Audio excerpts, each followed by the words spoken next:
This is AJ here over on the Hero Informer, and here in this video we have a very interesting story, one 20 years in the making, and a sequel that a lot of people didn't see coming, and one frankly no one really asked for, but now that it's here, it does some really interesting things with the Joker, and leaves a lot more things unanswered.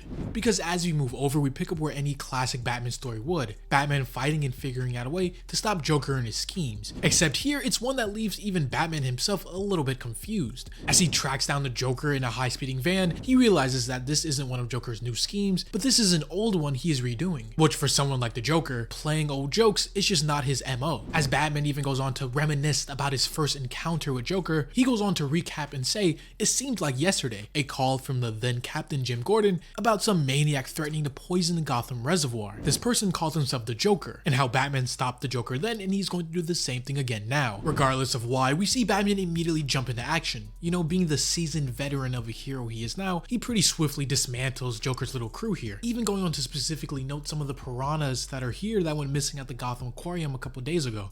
And yeah, much like Joker's original scheme, he's trying to poison the reservoir, using the now specialized Joker gassed toxic fish to do so. And again, like I said, Batman even notices this, saying even in his unique state of madness, the Joker never went for old crimes, so why repeat the same old jokes? And remember earlier how I said this comic leaves a lot of things unanswered? Well yeah, here's the first one, as we see the Joker just is able to get the drop on Batman. You know, the one man who specifically is trained in stealth. It has a bunch of different feats where it almost seems like he's not even human, a meta-human even. But here we see the Joker is able to drop him, hitting Batman in a very specific place on his cowl before knocking him off the entire bridge down into the reservoir below. Before doing all of this though, the Joker does have time to say, in case you were trying to figure out my motives, it's simple. If at first you don't succeed, try and try again. And just like that, Batman plunges dozens of feet down into the water below, which is painful as it is, not even to mention the toxic and very aggressive piranhas in the water chipping away and eating at him. And you know, the situation is bad enough, but not one that Batman feasibly couldn't get out of. Unfortunately for the Dark Knight, it just keeps getting worse. Because as while these fish are biting and gnawing on him, trying to latch onto anything it can, a few of them latch onto his cowl. And this is horrible for a couple reasons. Because as Bruce even goes on to say, if my cowl or mask were to be removed against my will, the assailant will either receive a face full of tear gas or a jolt of some very powerful electricity. And this in and of itself is a callback to the original Hush storyline where the exact scenario played out. Batman is swinging through the city of Gotham when suddenly his line dropped and he plummeted down below, where some of the thugs of Gotham City tried to remove his mask and see Bruce Wayne underneath. Unfortunately though, instead of seeing his identity, they got hit with not only tear gas but the electricity, which saved them then, but here it literally has the opposite effect of destroying any chance of him getting out of this even further. As because yes, what do you get when you mix electricity with water? You get a very bad time for everybody involved, including the fish here who are all instantly fried and died. But most importantly, we see Batman suffering the same fate, which is really weird to see here. You know, Batman, for as much as he plans, as much as he trains, you know, being a veteran on the job, the Joker just one day, rehashing an old scheme of his, randomly got the upper hand on Batman. And it's crazy to think that this would have been it. If no one intervened, if no one came to his rescue, Batman would have been dealt an unfortunate set of circumstances and died here, drowned in a random Gotham reservoir, which would probably be the fate of a real life Batman, you know?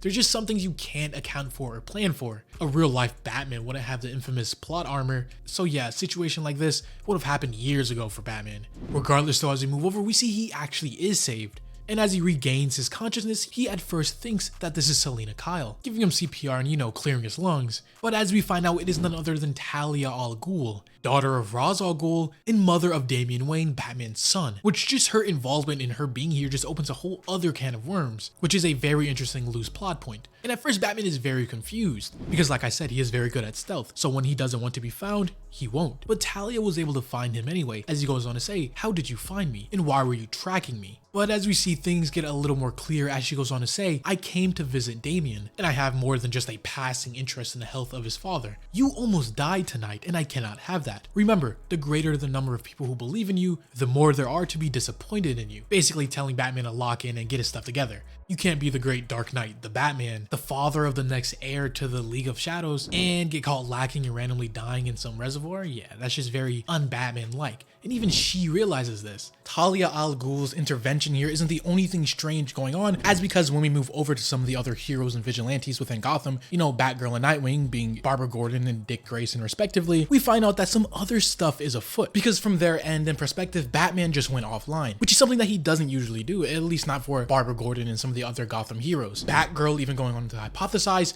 either he was being jammed or we are. Either way, that just means something bigger is going on here that we don't fully know yet. But that still leaves one giant question at the moment. Sure, Batman is saved and safe right now, but what about the Joker in his scheme? Seemingly Joker has won, he got away, but as we will find out, that is absolutely not the case and far from the truth. As while Batman was fighting for his life in the water, Joker was just laughing it up, thinking he got away scot-free, until some giant unknown muscle mass of a man sneaks up and grabs him. And yeah, we find out that this isn't a situation the Joker can just joke his way out of, because the giant brute of a man who just grabbed the Joker, he has had enough of hearing him talk. So he uses his special abilities, his powers, incapacitate and knock out the Joker using 3 simple words: on your knees. With whatever his ability seemingly to be, it is so potent, so powerful that the Joker starts bleeding from his ears, as he can do nothing but obey his command. And 2 things happen right after this. One, we see the Joker dropping one of his shoes, which becomes a little important later as a piece of evidence. In the second, we see an introduction of a third figure. And of course, using context clues about what this story is about and who it's about, yeah, it's really no giant surprise of who this could be. As this mysterious figure goes on to say, patience is bitter, but its fruit is sweet. Meaning whatever this figure has in store for the Joker has been in the works for a long time, in which we see exactly that, the Joker being brought off to this secluded place where we can see him essentially being tortured. But it's kind of hard to feel bad for the guy because,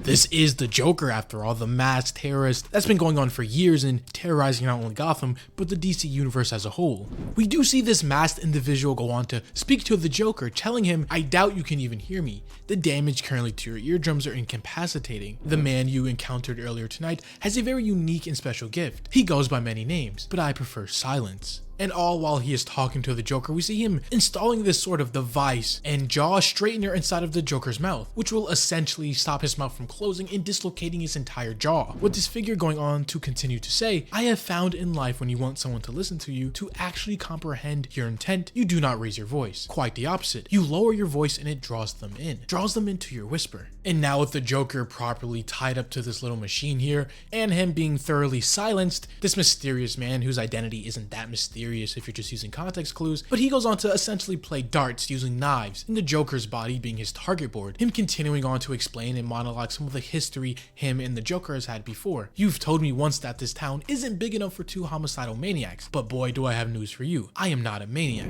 Excellence is never an accident. It is always the result of high intention, sincere effort, and intelligent execution." All while, like I said, piercing the Joker's body, hitting specific vital organs underneath his skin, of course causing the Joker massive pain and agony, though he cannot really speak or scream due to the different devices and powers he has affecting him. And here we get to finally understand some of the main conflicts of this entire story so far, with it being revealed that this mysterious stranger here has stabbed and nicked some of the Joker's vital arteries, meaning deep inside of his body, he is slowly bleeding to death. He might have 2 or 3 hours left, maybe even an entire day. This figure even going on to clarify and specifically say, the Joker is going to die. And if only you had a family, because who is going to mourn for you? And this just really begs the question, The Joker isn't some secret underground organization or anything like the League of Shadows hard to dismantle and take apart. For the most part, he is just one man, even if he may have a couple minions here or there, or sidekicks or people he works with like Harley Quinn. It's strange that over the years that no one has tried to just take him out and kill him, hero or villain. Now, of course, you have your outliers like the Red Hood, but I mean maybe people like Deathstroke or Deadshot, or maybe even some of the other mob bosses within Gotham, just wanting to take the Joker out permanently because,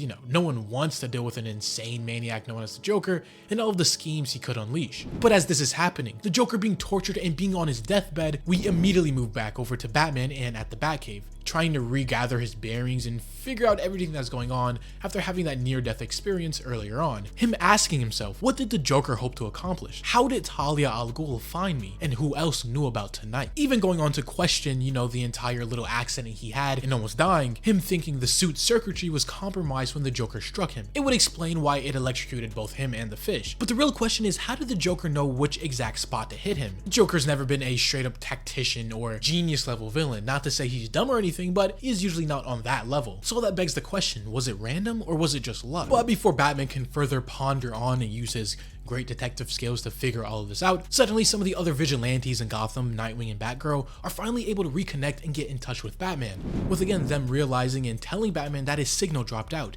Someone somewhere knows about the communication and is jamming their signals, which instantly sends Batman into lockdown mode, knowing that they have been compromised and something deeper is afoot here. So Batman goes back to the drawing board, going back to really the only clue he has right now to point him in the right direction about what is going on. As because remember the Joker's shoe that he left from earlier? Yeah, that's going to play an important part because nothing shown here and what is happening is done by just sheer luck or coincidence. It is very deliberate and part of a greater scheme. As Batman races off going on to track down where the Joker could have went, saying that the sole of the shoe was stained, a combination of dust, oil, and other stuff, the specific marking of a circus. And because there is no immediate circuses within Gotham, that only leaves the abandoned amusement park just outside of town. And yeah, Batman realizes that everything that is happening here is meant just for him. All the clues so far were left with a specific intent, as when he finally makes it in the giant circus, he's immediately blindsided and shot at by a bunch of death traps in the shape of Joker himself holding weapons. Of course, Batman is able to eventually dodge and outmaneuver everything, busting through a window until he finally sees it, seeing something that may or may not, depending on his actions,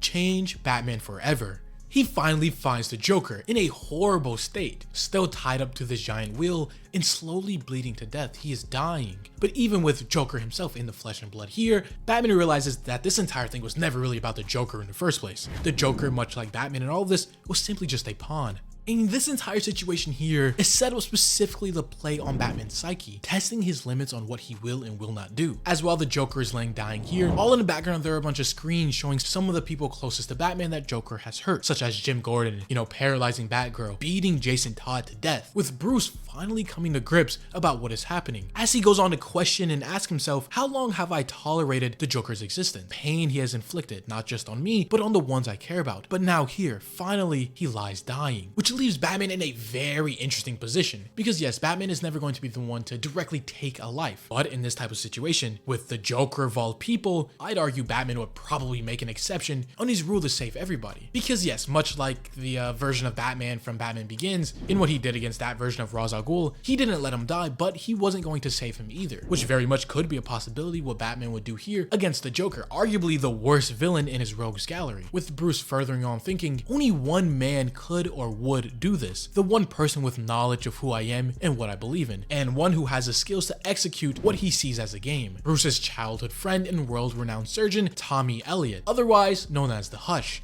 The Hush has returned to Gotham. So yes, the mysterious stranger since the beginning has been none other than the Hush in his giant return. But this time it isn't just Batman in the crossfires, but also some of the other villains and players in Gotham such as the Joker, leaving him dying, or at least very close as you can get to death's door, and putting Batman in a very interesting position. One that we will further get explained and see what happens next as this video and issue comes to a close. If you have enjoyed, leave a like, or subscribe if you're new and want to see more content just like this. As always, this was AJ here at the Hero Informer, and thank you for watching.